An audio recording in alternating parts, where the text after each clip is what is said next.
amwene ndimalandira ma message ku inbox ambiri osiyana ondifunsa kuti ndifotokoze zinthu, koma ma message ena amene amandipesa chisoni ndi ma message ochokera kwa azibambo amene akusowa zintchito. Okay, azibambo amene ntchito zikuwavuta kupeza, komanso they are desperate chifukwa chonena kuti ali ndi mabanja, ali ndi ma responsibilities. Pena azikazi awo akugwira ntchito, ndi azikazi awo aja basi tu ayambawo osamayang'ana bwino chifukwa chonena kuti abambo aja sopano ntchito alibe, sali pa ntchito, akukhala kunyumba. It's very common. Ndofuna azibambo inuyo anzanga achinyamataso amene tikufika 30 years old kumapita mmontunda. Chilipo chinthu chimene mwina anthu samachinena, chinthu chochedwa kuti age bias kuntchito. Kuntchito kuli chinthu chochedwa age bias. Age bias ndi chani? My employers ambiri amakonda kulemba ntchito ma fresh graduates. Okay, ndinakambapo mbuyo mo ma fresh graduates amakhala cheaper, amakhala flexible, amakhala naive, and because they are naive amasatira ma instructions, amakhala easier to manage, kwauza kuti panganiza kuti amakapanga samafusa kwambiri. Amene tikukula timakhala ndi experience, and chifukwa cha experience yathu ija timakhala rigid. Timakhala rigid kuti tiyese zinthu zanyowani, timapezeka kuti tayamba kukhala rigid, and rigidity imene jayo employer amadana nayo. Okay, and timafuna ndalama zambiri chifukwa chonena kuti tili ndi experience, sitingayambire pa entry point. Ndi employer amafuna younger and fresh graduates. Ndiye mukamakula muzakumana ndi age bias. Okay, muzapezeka kuti ntchito kuja ku contract inatha, koma kuti mupeze ina zikuvutani. Mukapanga apply limodzi ndi ma fresh graduates, akutenga ma fresh graduates with fresh ideas coming from universities. Okay, now how can we prepare for this? Please, you have to prepare for this. It may not happen to you, Omano, just be ready. Okay, number one, show kuti you can adapt. Okay, and update yourself. Timakamba zopita so ku school zija, update yourself, especially nkhani za technology. Masiku ano kuli technology, kuli ma app, kuli zinthu zambiri zogwiritsidwa ntchito AI. Be tech savvy and learn to update yourself. Learn the new trends bwino. Okay, malo mopikisana ndi mafanaja, try to befriend them. Try to learn from them. Be open-minded. Don't challenge them. Don't compete with mafanaja. Learn from them. Okay, even in I know my employer loves me. He sees me. Ndifake nimapita ku gym chanchana zizo adawa dadakali energetic. Koma once he sees kuti amaniwa ayambano asimbena nali likali likauza kuti akathamange ni mafana sakuthamanga, a younger person will easily take my job away from me. Okay, so try to adapt even in your lifestyle. Make sure kuti ulindika lifestyle nditu kabwino musazikalambise phunzirani zinthu zanyowani. If you can go to school. Chifukwa things are changing fast, things are evolving fast, osakagamira zinthu zakale. Okay, chinanso CV yanu ija, resume yanu ija yomwe mmasakira ntchito ija, tachosani madate ama graduation, madate yakalekale aja tachosani zimene. Okay, focus on the past 10 years basi. Past 10 years tapanga ni focus pamene baba. Okay, panga ni focus past 10 years ma skills yanu zimene mwaphunzira, zimene ntchito zimene mwagwira the past 10 years.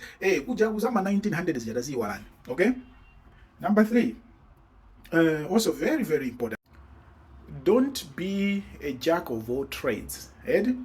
Nthawi zambiri tikamati tikupanga kumene graduate timanena kuti musakhale rigid yayi kukangogwira ntchito zimene munaphunzira. You can do anything with your general degree, your general, just go and adapt it. But once you start working, ukamata 5 years ukugwira ntchito 10 years, make sure you specialize. Yes, specialize. Okay, mupange specialize. And ikamati 10 years wakhala ukugwira ntchito, iweyo ndiwe dolo wa mbali itiyo, unapanga specialize mbali itiyo. Specialize, usakhale jeno, ama jeno ni mafanaja omene akubwera kumene aja. Iweyo no, you have to be to khala ndi special day yako yonena kuti izi zimene ndimayaza ine ndiyaza waza kuti. Mwamvese? Specialize. And be ready to resign to new disciplines, kabena new fields. Okay, kuli mafield makamaka ukapanga specialize iweyo monga ukukula zimene ungapanga iweyo ndi consultancy. Okay, iweyo ndiwe consultant, ugwiritse ntchito experience yako yonse ija ndi ukhale no consultant. Mene ndilili nayo ndakhala ku China 15 years ndagwira ntchito chanjani komano ndikafika no zaka zona singagwireso ntchito yayi. I need to come up with a consultancy.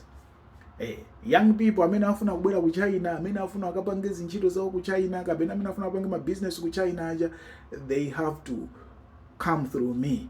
Now they will tap into my experience, they will tap into my knowledge, my vast knowledge. Ineyono, that's where I will be comfortable. Ndokumapanga drama zanga ine kukuthandizani pitani kwakuti ineyo mupite kumene kuja ndi energy yanu ija mukapange ntchito ichi. Ineyo ndizikupasa ndi malangizo. How do you survive there? How do you maneuver? How do you get your ways there? And then napanga no resign to consultancy. You understand? So iweyo you have to specialize. Nde ukatenga specialty yako ija, kaya ndiwe quantity surveyor, kaya ndiwe architect, kaya ndiwe engineer, kaya ndiwe accountant, think about now having your own consultancy.